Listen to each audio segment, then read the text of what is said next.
Hello everybody, today we're going to Gaydon, England, and that's to visit the British Motor Museum.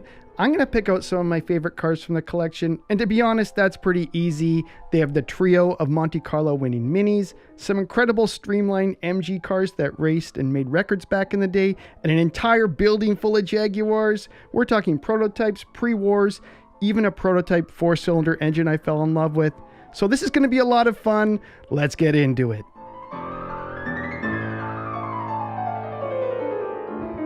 Okay, here's the entrance to the museum. Not quite sure what we're gonna find in here, but I'm pretty excited, I'm not gonna lie. Wow, here we go. One of the first cars I spotted is one of the very first MGs. This one's called Old Number One, even though it's not the first MG made. It's the first sporting MG, I believe, made. It's called a bullnose car from the Radiator design. It was made by Cecil Kimber as a sports car to go racing. Has a very interesting badge on the front here. Look at that. The Morris Garagers in Oxford, which isn't too far away from Gaydon here. It has a really nice racer body on it. Kind of a boat tail. Very sporting design. I've always seen this car in pictures and in the MG books, but never in person. And what a treat it is to see it here at the British Motor Museum. Wow. Look at the shroud there. The windscreen that protects the driver. Okay, well, that was a good start. Let's see what else is here. Well, just around the corner here. Oh, wow. This is gonna be a good day. Look at this. What is that? Look at that MG up there. Prototype from 1964. Holy moly. That's awesome. I don't know anything about this car, but wow, that's really neat. Little MG. It looks kind of like a midget. Yeah, wow. Okay, I know what everybody's thinking. Look at that Mini Moke. But this ain't no regular Mini Moke. Have a look back there. There's an engine in the back. What's going on? This is the 1962 Twini. It's a prototype and an attempt to make the Moke more off-roadable. And by doing that, they have the regular A-Series engine up front and another one in the rear. What an oddball prototype this is. Wow. Oh, look, you can see the access tray here from the back. And it looks like they extended the bodywork a bit here, at least bolstered it up around that second engine. But yeah, what a crazy Moke. I didn't know this existed. And the controls, look at the double shift knobs. Holy moly. Wow, what a neat piece. Very cool. So in the middle of this amazing, amazing room are the Jaguar competition cars. And I'll just run through them quick. I think this is what they called the penultimate, the second to last D-type ever made. So it's a long nose configuration from 1956. Really enjoying that. Next to a Group 44, I believe this is a V12 competition Jaguar E-type, raced by Bob Tillius from 1974 and under his name Group 44. Then we have the Broadspeed V12 XJ race car. This thing is just lovely. I love the flares, I love the front dam. Everything about this car is just so awesome. A really atypical race car. I think it was Group A racing, or maybe this was the Group A race car, that's right. So we got the TWR XJS from 1984. Tom Walkinshaw raced. Looking very original. Let me peek inside here. That original race seat. That's really neat. And then we have a prototype Jaguar XJR12, I want to say. XJR5, sorry. Another Group 44 car for the American Racing series. IMSA, I believe. We have a Jaguar was in F1 at one point in the year 2000. And this is what their F1 car looked like. And then one of the very first Jaguar D-types It might be the first one actually from 1954. You just roll around this one. They call this one the prototype. I'm not sure of the chassis number, but it is so very lovely. Got some racing memorabilia in behind here. Yeah, pretty awesome display of Jaguars here at the British Motor Museum. Wow. We're gonna finish up on this Alloy XK120, pretty famous number plate, Nub 120. This was raced a lot in rallies. We can see the original rally plate here from the Coupe de Alps. Might even be the original plate. How amazing is that? I love the guards on the lights, strap on the hood, the louvers. See the graduated louvers on the hood here, increasing in dimension. Looking like a very original and honest car. You see this rubber here, indicative of the early cars. Oh, this one does have an adjustable windscreen, so I think at some point something's gone on there. Very nice looking duotone interior. Has a very interesting rack on the back. Look at that. Yeah, pretty important Jaguar XK120 alloy. Awesome. And I also have to have a look at these posters on the wall back here. I just love the presentation. What a dream wall. I wish the shop had posters like this. Oh man, so wonderful. Oh, this is so cool. Look, it's an MGB GT split in half. Oh, that's amazing. Look at the weird color it is too. It's like this mauve with a like a light cyan upholstery. I gotta do this side. It has the pistons in the driver's seat. That is just so cool. I love this presentation. I can't say I've ever seen an MGB GT quite like this. That's awesome. Let's have a look at the engine here. Wow. Chromed.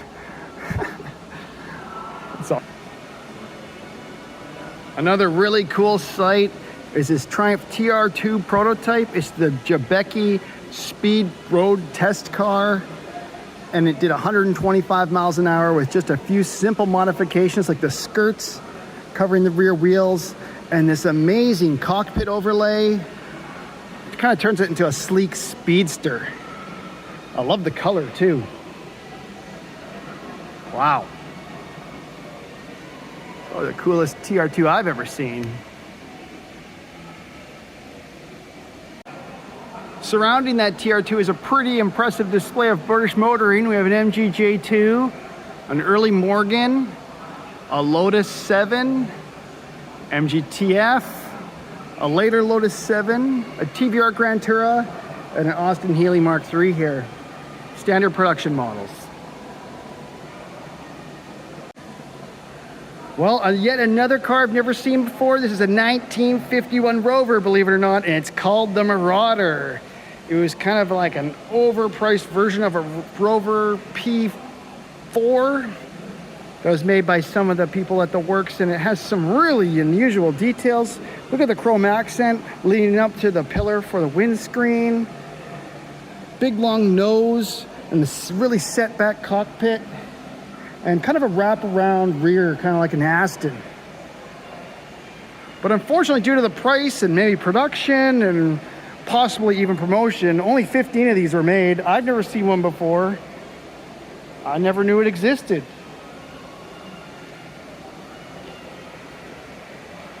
Yeah, the flap for the fuel. Let's have a look at the interior. Interesting fixed design. For the side windows, almost looks like a side curtain. Well, there you go. Rover Marauder. Having a look at this pre-war section they got here. And I don't think many of these cars came to North America. We didn't see them, but this is one big MG here. I think it's called the MG SA. Looks really elegant in two-tone. And then there's a Riley. I think it's a Kestrel. It's a remarkable original car. Very streamlined bodywork. I really enjoy the shape of that. And look at this airline coupe. What's that over there? Oh, it says it's a 1934 standard 10/12 speed line. Kind of goofy proportions, but I like what they were going for with that one. Okay, I just love this motorsport area. We're gonna have a look at some of these cars for sure. I see a lot of Works Rally minis, some amazing pre-war race cars in front of us. Yeah, wow. I'm gonna start off this motorsports area with my favorite Mini of all time, and probably the most important Mini of all time, 33 EJB. This is a Morris Cooper S 1071, and it kind of started the rally legend that the Mini became. This was raced in 1963 by Paddy Hopkirk, but in 1964 it won the Monte Carlo Rally outright. Look at the lights on the front there. 7 lights up front. Heated windscreen. It looks like the original windscreen. It's cracked here. Has a funny yellow tint to it, but you can see little heaters in there. Now this was done to Group 2 specifications, so they weren't allowed to modify much. That's why this doesn't have some of the fender flares that we see on the other cars. Has a big spotlight on the roof for observation, and the reverse light's massive as well. I'm so happy to see this car in person. This is just, I've always lusted after this Mini. There's so many replicas of this very car, and this is the real McCoy. Wow. Look at the rear here. We can see a heated rear windscreen as well. And all the badges are missing. Just has some pot rivets and maybe original Monte Carlo badge there, number 37. Wow, am I glad I came to Gaydon today. That is so awesome. Woohoo! EJB, this gentleman's gonna let me have a look inside. This is absolutely one of the most incredible Minis in the world. Wow, look at that dashboard and the little pad there. The different seats. Look at the raise. Oh, holy smokes. What a treat this is. Amazing Mini. And next up, we have a 1275 Cooper S, also a Monte Carlo Rally winner. This is Timo Mäkinen's car, and he won Monte Carlo outright in 1965 with this very Mini. Very similar treatment, a lot of lights up front, but this time we got the flares because it wasn't for Group 2, I believe. Yeah, really neat 1275 Cooper S. Look at the knobby tires on it.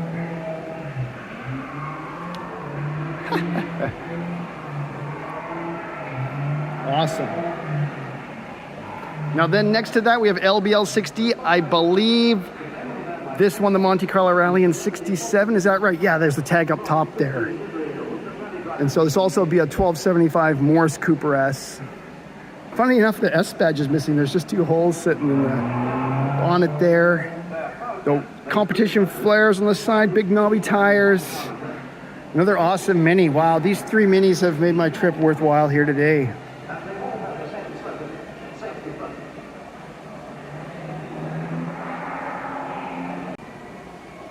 Yet another amazing Mini here at the British Motor Museum. This one being a very early 1959 car owned by Daniel Richmond, who started Downton tuning, the legendary Downton tuning.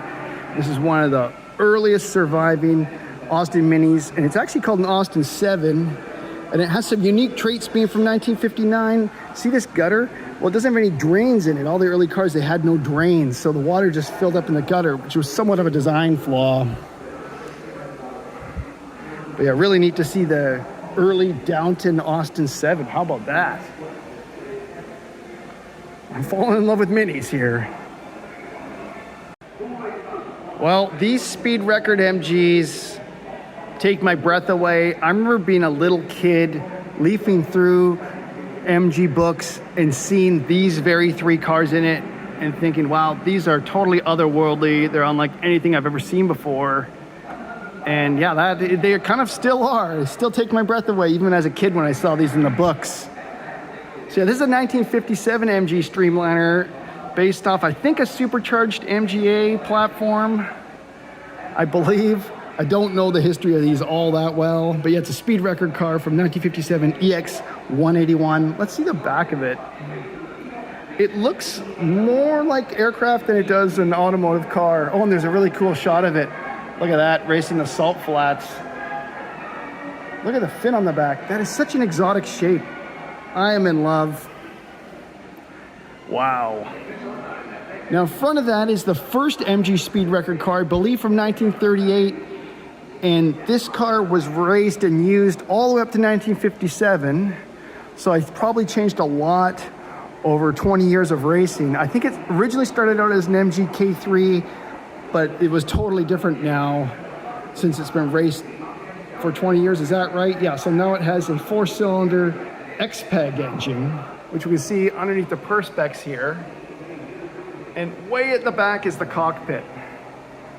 Wow, look at this. I'm gonna get another view of this car from behind. That's so wild. Look how far back the driver sits. Wow. What an amazing shape that is. I wonder if this car looked like this in 1938. I'm not sure. I have to look it up. Amazing, amazing picture here on the wall as well. Look at that with the MGTD, I believe, in behind. Wow. What an amazing sight these streamliners are. Oh, look at that. Here's that supercharged engine from EX181. I guess this is a copy of it or a spare engine. But yeah, that supercharger on that intake manifold, that's otherworldly. Holy smokes. What an amazing engine. A very, very interesting car in front of me. It's the 1938 Issigonis Lightweight Special.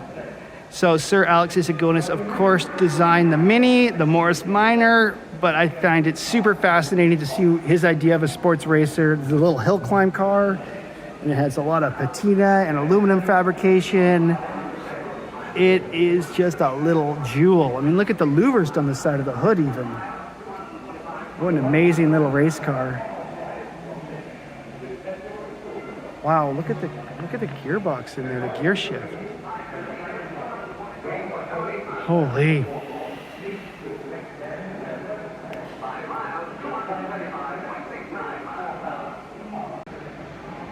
Okay, this is something I really have never seen before. It's a Vauxhall Prince Henry. It was a supercar of its day from 1911.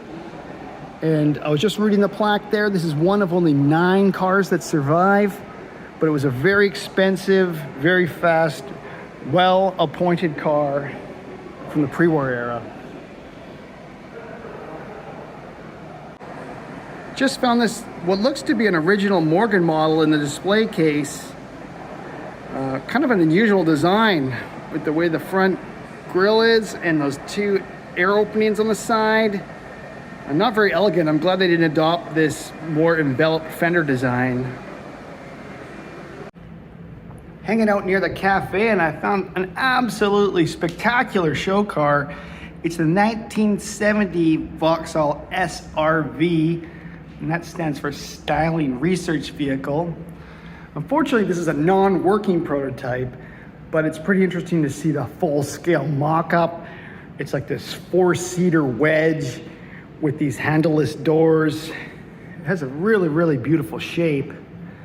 And just sneak in there and get a look at the leather in there. It looks like a very original car. Looks like they were intending for a 6-speed, and I believe a 2.3 liter twin turbocharged engine. But the engine in the back here is actually a mock-up making of fiberglass and wood. What a wild car this is. Just love the design. Huh, look at that.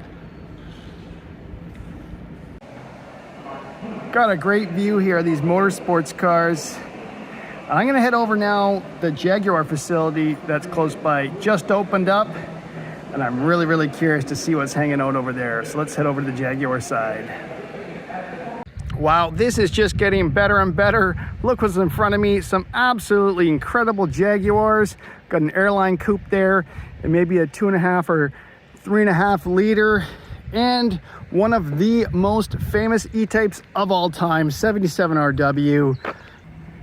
What a treat to see this. It's chassis number 3, the Geneva Motor Show, Jaguar E-type open 2-seater. Now this car really never makes it to North America, so it's a real treat to see it here in England today. dark green with a green interior. Just one of the world's most important and best E-types.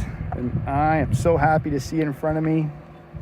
All the early touches like this square chrome there. Of course, it's a welded louver, outside bonnet latch car. Amazing. Well, how are you gonna top this? I'm not sure. Maybe there's some good stuff inside, we'll have to see.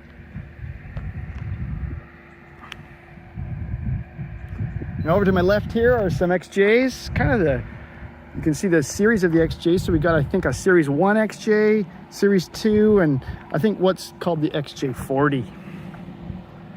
And I think there's some sort of workshop in here. I'm just gonna peek in. I'm not even sure I'm allowed. But yeah, we can see them working on cars here. Oh wow, XJ13's in there. Not sure what that white car is in there. And a little Morris Mini Minor. But look at that, there's XJ13.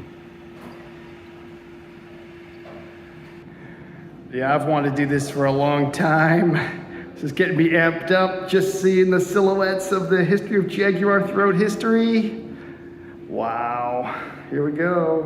Oh my, look at all the cars in there.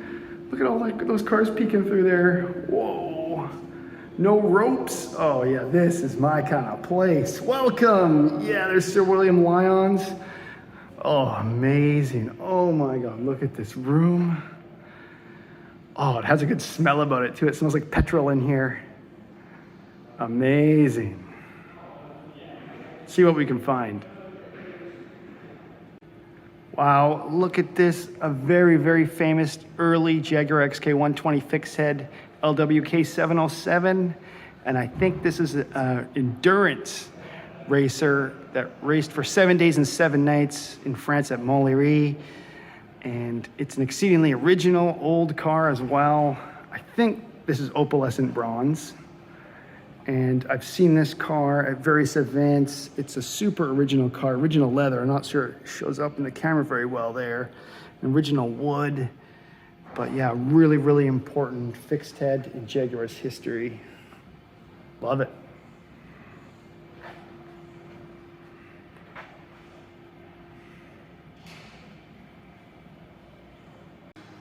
So this might just be one of my favorite things in this room. In fact, it is. It's one of the prototype 4-cylinder Jaguar engines. And it looks like a really early one too. So it was done probably in 49 or 50. And I guess it was an attempt at making the engine more economical. I'm not sure, but it's so cool seeing all of the pieces in miniature, the small cam covers, the cylinder head here. We can see the stamping. This is Y6502. Is it a little wider than normal, or maybe just the shortness of the cylinder head is confusing me? And the intake manifold, very nicely made with a shortened coolant pipe on there. 2 carbs. Have a look at the block here. A different distributor, of course, for 4 cylinders. Got a sports coil. Got the part number there, C2330. It says 2-liter Jaguar. Typical oil filter and oil sender. Wow, I just love stuff like this. Looks like the same size flywheel on there. And if I just creep over to the back here, we can see probably what has to be a one-of exhaust manifold as well. Yeah, very, very cool to see a 4-cylinder XK engine. Early water pump, early fan. Wow, that is just simply wonderful. Pretty blown away by this. It's the one and only Daimler SP252. This is a replacement for the Daimler SP250. There's one in red right there. And due to the cost of manufacture, they never made the 252. I don't know quite how it differed. It probably still has the same V8 underneath there. Yeah, 2.5 liter V8. Have a look at the interior here.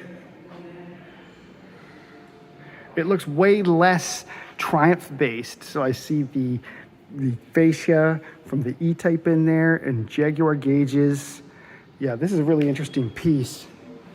It almost looks like it was designed by Frua or somebody like that. It doesn't have a a script anywhere. But yeah, really neat. There's the Daimler SP252. Wow. Okay, so let's do a quick tour of the room. Of course, this is where it all started, Swallow sidecar. That's the sidecar right there that William Lance started his company manufacturing for motorcycles.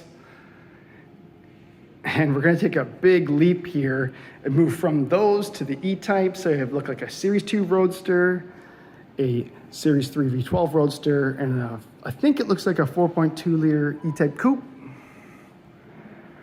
Carmine red. Almost similar to my car, really. Beautiful shapes, isn't it? Okay, so behind here we have LWK 707. I went over that car. And this is an SS100 2.5 liter. So this is the early version. I think the later ones are 3.5 liter. Then we have a huge Mark 7 next to it. These are huge, huge cars. And two more coupes, XJs. Got an XJ6 Series 1 and an XJ6 Coupe Series 2. So that's pretty neat. I'll just back up a bit. And we got an airlined SS100 airline coupe. Pretty fantastic pre-war Jaguar. Right before they took on the Jaguar nameplate, actually. But yeah, the airline coupe is just such an elegant machine. I love the fastback design here. Real creamy yellow color on this one too. Wow, look at that. I gotta get it in profile. That's really the way it was designed. Yeah, look at that. Fantastic, fantastic car. Guess we'll run down the line of the SS's. So I think this is the only surviving SS Austin 7. Here's what the rear looks like. We'll just go around the airline and have a look at the front. Yeah, look at this. So I think they call it an Austin Swallow. This is the only remaining one in the world. It has a bullnose front grille there. Kind of made as a sporting version of the Austin 7 from 1929, the earliest surviving Austin 7 Swallow. Pretty neat. Then we have more SS's from the 1930s here. I don't know the models specifically. I think this is an SS2, the green on tan one. Yeah, this is an SS2 coupe, one of only 275 made. Really interesting grille treatment there. And then we have a 1933 SS1 16 horsepower Tourer. Quite an elegant car, really. Then we have some very familiar XKs, XK120 and XK140 right next to it. You can kind of see the differences there. And the big bumper treatment, that's the main one. Otherwise, very similar looking cars, really. Got some prototypes here, CX75, next to what might be a prototype, Project 7. And coming into view to my right is a Jaguar XK150 in a custom white color, snow white, I believe it's something like that. Then we got some Jaguar saloons here, an S-type, Daimler V8. Got some production Jaguar XKs and Daimler SP252, we saw that. And what do we got next? I believe a Mark II, Jaguar Mark II, next to a Jaguar Mark I. For me, the big difference between the Mark II and the Mark I is the pillar. So you see the way this one's done with the chrome, whereas it's much more built in on the doors on the Jaguar Mark I. We got Jaguar XJ220, and then a row of pretty spectacular concept cars. I'm just gonna pull back. So we got the C-XF concept car from 2007. That's pretty neat. Looks like they really used these lines in the later XFs.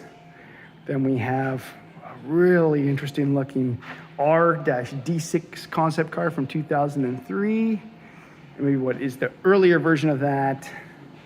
It's the R Coupe concept from 2001. And two absolutely spectacular cars here to finish up on. The 2000 F-type concept car next to the Jaguar 180, which is a fantastic looking speedster. Have a look at the front windscreen on this. Pretty amazing. Wow. Just love this 180. Like you see the tag there. This thing runs. Does it run? Yeah. Yeah, it's got a. I just did that. Yeah. And it's got a. This is a concept car, but it was actually a complete car. I believe it. It's got a 5-speed gearbox. Yeah, isn't that lovely? On the steering wheel, it's got buttons to go up and down the gearbox. That's wonderful. It's based on a shortened XK chassis. Yeah. And it's got I think it's 5 litre engine. Wow, look at the rear end here. Yeah. Pretty spectacular piece. I think this would go quite well, actually. Look at that interior in there. That's a vibrant green. Holy. Yeah. Automatic, eh? Wow. All right, well, that does it for my tour of this incredible room full of Jaguars. One thing I'll show everybody here is the last thing is the original front clip for the C-type they have here at the Heritage Collection. Pretty interesting. This was on NDU 289, as you can see there. And this, I think, was the original damaged bonnet that raced Le Mans. Fantastic. All right, well, I'm gonna head upstairs. We'll see what's upstairs, but I'm super impressed with this room here at the Heritage Collection. Wow. All right, so I'm now entering what the Heritage Collection, or maybe the museum calls the Reserve Collection. And I just peeked around the corner already. There is a spectacular amount of cars in this room. Have a look. Holy smokes, look at all those cars. Okay, yeah, so I'm not gonna be able to cover them all. I'm not gonna do a full tour of all these cars, but let's go through some of the highlights. Wow. Wow. So yeah, the first thing that caught my eye was this 1976 Mini 1275 GT. And this was the one that was found at the factory when it closed in 2005 in one of the tunnels that the workers used. And it's a very original car. What does it say? 5 miles on the odometer? Yeah, wow. It's the last Mini to leave the Longridge plant. Whew. Is the odometer there? Oh, there it is, the odometer. I see it there. It says 11 miles. One of the lowest mileage, most original Minis in the world. This is one for the patina freaks. What a cool sight. I think I have to check out these cutaway cars. They're just too cool. So we've got a twin cam here, MGA twin cam. And yeah, this is the way you gotta work on the twin cam, because there is no way to get to certain components here on these engines, like the generator. It's just covered up too much by the fenders. And the distributor down here was in the most abysmal position of any British car to work on. If you can imagine a fender continuing over top of here, it makes these cars almost completely unusable when it comes to working on them. But yeah, here you go. This is the way I would prefer to work on it. Just cut away the whole fender and look, you get complete access to that engine. Really interesting color on the dashboard of this cutaway car. But yeah, what's really neat too is it shows the frame here, the whole frame of the MGA. Then a Mini here, I'm practically standing inside of it already, but you can see how close that engine is to the driver. You're really sitting there with the engine. That's a really neat view of the Mini. Oh wow, look at this view of the XJ13 from above down in the workshop there. Wow, look at that engine in there. That's pretty spectacular. Whew. Wonderful. Pretty neat to see an ERA Mini Turbo here. I think they made just less than 500 of these. And it was the same company that made the ERA racing cars all the way back to the 50s and the 30s. Mainly consisted of this kit and some tuning. I think it got up to 100 horse. Those very special wheels. Yeah, pretty neat to see this little ERA here. What does it say here? Oh, look, it's all the costs. Oh, so it was actually, you could the distributors could order this car, so it was kind of a factory thing. The price list. So the total price was 11,000 pounds. Wow, that was an expensive car. Holy. Look at that. So in between all the cars here, they have some engines, concept engines, show car engines, And this one is a split engine, so that's kind of interesting. It's a late model Midget 1500, I believe. You can see the extent they go to show off the engine. It's pretty neat, painted white inside the casings. I see a lot of chrome gears, chrome pressure plate, chrome connecting rods. It's kind of neat to see one of these kind of overly detailed.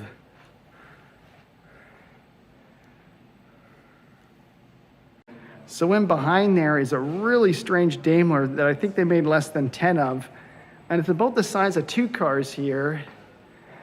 It is absolutely massive. They're called the Green Goddess. I believe it's called a DE36 Daimler. Let me look at the plaque here. Yeah, a DE36 Daimler from 1950.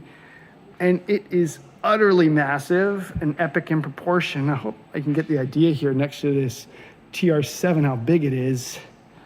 It has some really ungainly lines around the hood. I think it has a 5.4 liter V8, fully custom coach built 1950s car. A really curved dashboard in there, see that? And the steering wheel's really tight to the dashboard. But yeah, what an imposing car this was. Impossible to park, probably an abysmal turning radius. I'll have to back up so far just to get it in view. It's totally out of proportion with the other cars here at the museum. Wow.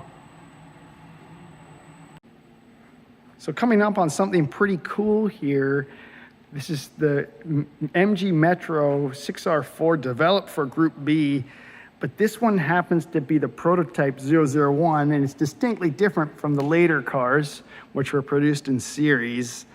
I was reading the plaque up there. It said that this actually uses a prototype V6 based on the Rover V8, which is pretty interesting. So of course that's in the back of the car here. You can see the intake driving all four wheels.